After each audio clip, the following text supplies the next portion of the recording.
É convidada da edição da noite, Margarida Matos Rosa, Presidente da Autoridade da Concorrência. Boa noite, Margarida, bem-vinda. Boa noite.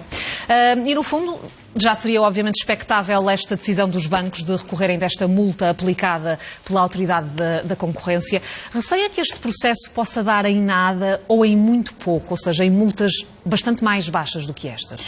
Bom, o objetivo da Autoridade da Concorrência não é recolher coimas, o objetivo é fazer cessar práticas restritivas da concorrência e essas estou convencida que terão cessado a partir do momento em que houve uma investigação, em que houve uma condenação destes bancos. Mas eventualmente dissuadir também novas práticas. Dissuadir novas práticas. É aí que entram possivelmente estes valores mais elevados. Fazer cessar e dissuadir, certamente.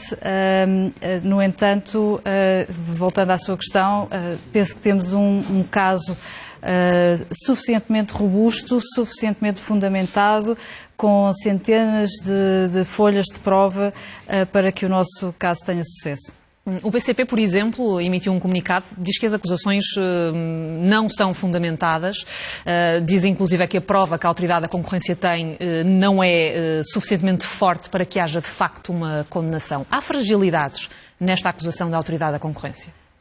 Como lhe disse, estou certa que temos um processo suficientemente robusto, bem fundamentado, bem construído e, para além disso, temos a prova apreendida e que foi cerca de 90 mil ficheiros eletrónicos, fora todos os outros tipos de ficheiros, parte deles também trazidos por empresas, neste caso bancos, que pediram clemência à Autoridade da Concorrência, foram 2, e, portanto, a nossa prova... Já agora quer especificar esses 2? Tínhamos a indicação de que seria o Barclays, há outro banco envolvido? A Autoridade não identificou as entidades que pediram clemência, até porque faz parte do processo essas entidades poderem estar abrigadas pelo sigilo durante a fase de investigação.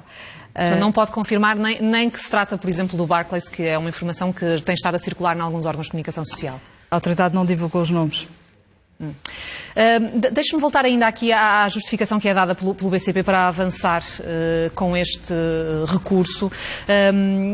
O banco diz que as práticas de partilha de informação que são imputadas ao banco não tiveram qualquer efeito negativo para os consumidores.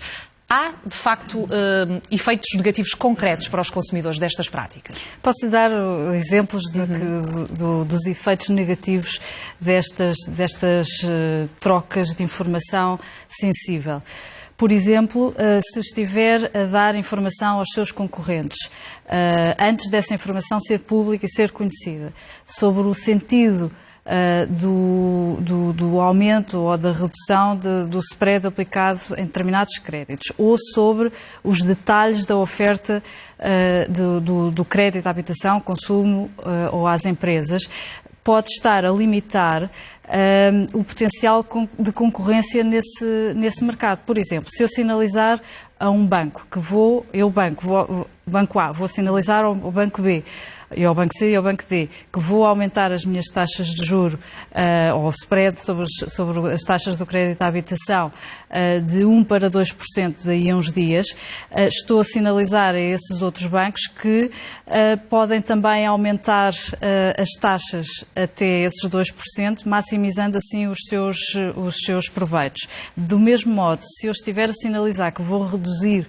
por exemplo, de 2 para 1,5% o spread, ou de 1 para meio, estou a sinalizar à concorrência a extensão da redução e estou a impedir, no fundo estou a sinalizar que vou reduzir até certo ponto, limitando o potencial de redução dos outros concorrentes. E isso faz com que não haja uma livre concorrência no setor e que os concorrentes ajam com graus de incerteza muito inferiores àqueles que seriam normais sem esta troca de informação. Olhando para o período em que, de facto, a Autoridade da Concorrência diz que esta prática ocorreu, estamos a falar aqui em alguns anos, que são os anos pré-crise financeira, em que seria de esperar, pelo menos, que a competitividade entre os bancos fosse maior, com a banca a tentar reforçar as suas cotas de mercado. Isso não aconteceu. Esta troca de informação limitou precisamente essa concorrência. Ela podia ter sido maior se não houvesse esta troca de informação sensível e não disponível no momento em que era trocada.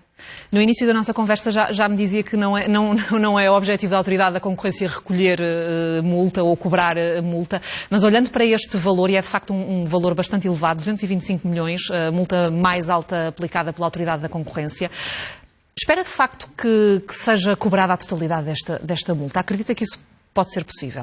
Deixa-me dar uma nota prévia sobre o montante. O montante é função do volume de negócios das empresas visadas e, portanto, as práticas podem ser iguais, mas dependendo das empresas visadas, o montante da coima vai ser maior ou menor. Neste caso, tendo em conta que eram empresas e bancos, concretamente, com volume de negócios bastante elevado à escala do país, esses montantes são elevados também. Mas é uma percentagem do volume de negócios de cada empresa. Poderá haver sanções aplicadas noutros mercados muito mais pequenos e em termos de percentagem do volume de negócios a percentagem será semelhante, mas o volume em absoluto será, ou o valor da coima será inferior. Relativamente aos valores das coimas aplicadas, eles parecem-nos corretos, sensatos, têm em conta a gravidade e a duração da prática sancionada. E, portanto, não será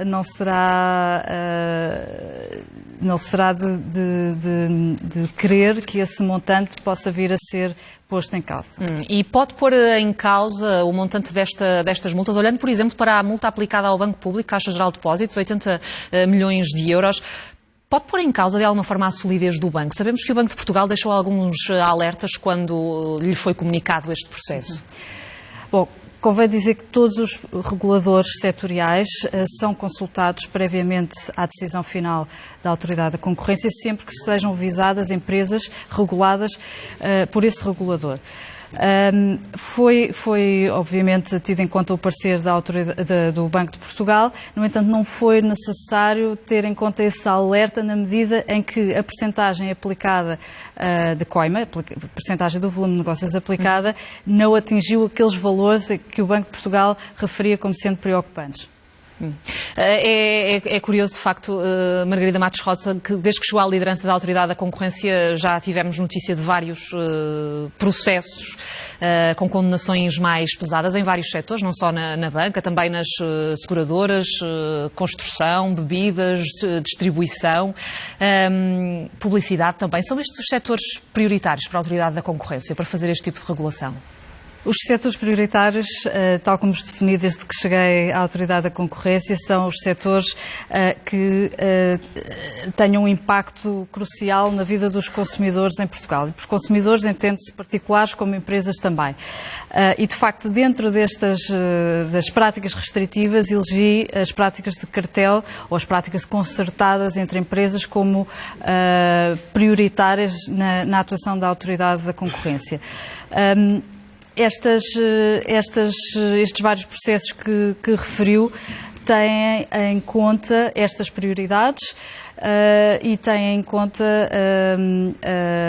a importância da atuação que a Autoridade da Concorrência deve ter na economia portuguesa para libertar plenamente o seu potencial. Mas há outros setores que entretanto, podem ser visados por essa regulação. Deixe-me já agora trazer aqui um exemplo, porque a redação da SIC recebeu também uma sugestão de um telespectador. Ontem, quando falávamos desta notícia em relação à banca, houve um telespectador que, de facto, enviou um e-mail para a redação a sugerir, por exemplo, a questão do setor das telecomunicações, onde quando uma operadora de telecomunicações aumenta o seu serviço num euro, as outras acabam por fazer o mesmo. O setor das telecomunicações pode, por exemplo, levantar algumas questões ou pode levantar dúvidas sobre essa possibilidade de alguma prática mais concertada? Então, deixe-me dizer que a atuação da Autoridade da Concorrência é transversal a toda a economia, não há setores excluídos e temos processos abertos quer nas telecomunicações, quer no setor da distribuição, quer no setor da saúde, já referiu alguns, publicidade, etc. Mas, de facto, ferrovias, contratação pública, porque é importante precisamente pelo impacto que tem no contribuinte, no e, portanto, erário público. Poderá haver novidades em breve, é isso? Certamente não deixará de saber. Margarida Matos Rosa, agradeço a sua presença na Obrigada. noite. Boa noite.